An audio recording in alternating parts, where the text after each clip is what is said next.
Hey there, Stampers, and welcome to another Step It Up video. This week I'm going to do things a little differently. Just bear with me. You'll get the idea. I pulled out some of the new in colors and I started making this card and realized I didn't have enough of it. So I took out similar colors for the last card, and I actually liked it. So it'll be kind of fun to show you. So this is the Step 1 card. And the Step 2 card, and this is using Lucky Limeade, Island Indigo, and Calypso Coral.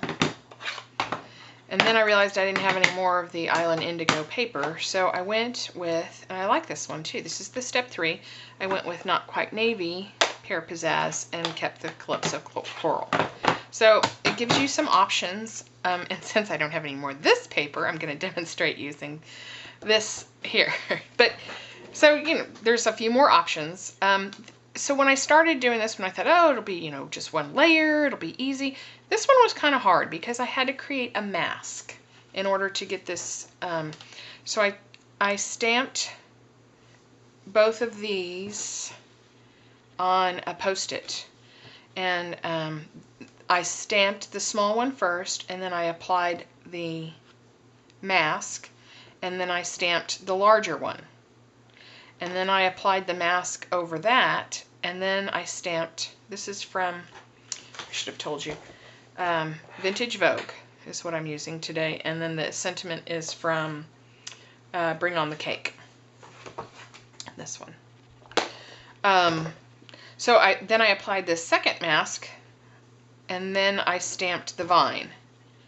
So it was a little more work because I had to stamp and cut the mask out and then, you know, do all of that. But that's how I did it. And then I simply, and I should tell you, I don't use this very often, and I had it out. Here it is. I'm using Naturals White, and I really like this paper, so I'll be using it more. But I thought it kind of added to the, you know, this is, you know, vintagey looking. Anyway, so I thought it added to that. So all I did with this one is I took my ruler on my grid here, and I lined up the Naturals White with a line, and then I went simply a quarter of an inch, quarter of an inch. No. What am I doing here? I'm looking at the wrong one. I went a ½ inch in. And then I used my fine tip marker and made a line. And then I turned it and I did the same thing. I lined up the edge of the white paper with one on the grid, and then a ½ inch. I went in, and wherever there wasn't already an image stamped, I just kind of made the line. So this took more time than I thought, but it wasn't terribly difficult. Now this one, here's what I did, and I did this for this one and the first 2 and 3. So I took my Naturals White paper, and I took the one that was going on the card base, and then the one that's being used for the main image, and I just lined it up on here, and then I took the one that's going to be used for the main image and sort of just centered it where I wanted, and I tried to be careful not to mess it up. And I took my Pear Pizzazz, and it looks a little off to me, so you want to try to center it. It's not critical because there's going to be this piece of cardstock in between, and so it doesn't make a perfect, because it's raised up a little bit here. I'll show you what I mean. So this is the vine, and I'm using the Pear Pizzazz. I'm inking it up. So I just held on to this, and knowing I kind of want to just go a little bit off, but not fully. And you want to press really well, especially where those two pieces of cardstock meet. Hold it and pull it up.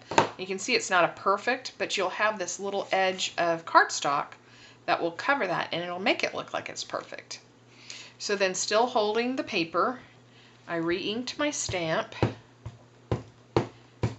And I'm trying not to overlap the vine, but I'm trying to fill up too, and not using the exact same bit over and over.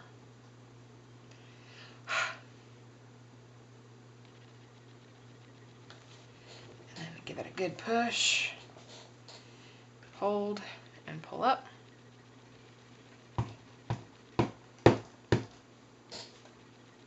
And there. And then we want to come off this corner as well.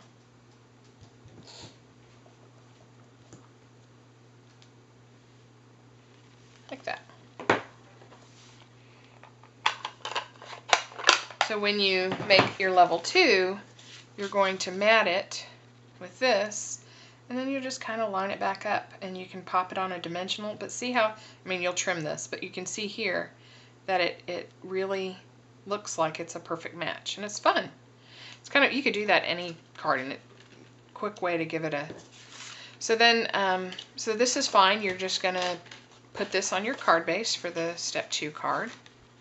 You adhere it down, and then you're going to stamp the floral image here, and the smaller one as well, using Calypso Coral. And then you're going to fussy cut all of these out, and this is going to be the same for the level 2 and the level 3. And you want to make sure you have good coverage, but remember, this particular stamp set does have splotches in it. It's supposed to be like that, even though it sort of annoys me. Once you cut it out, it looks really good. At least I think it does. I think you cut it out, and then you layer it onto your pieces here.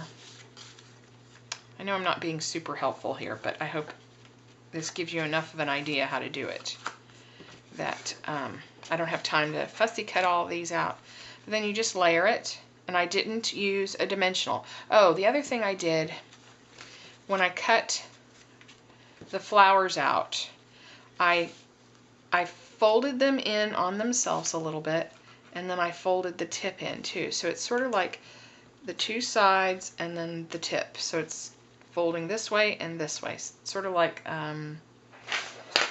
so this is the petal. You want to fold in this way and then this way, and just sort of crunkle it up so it goes, here, I'll show you again. This one's still kind of flat.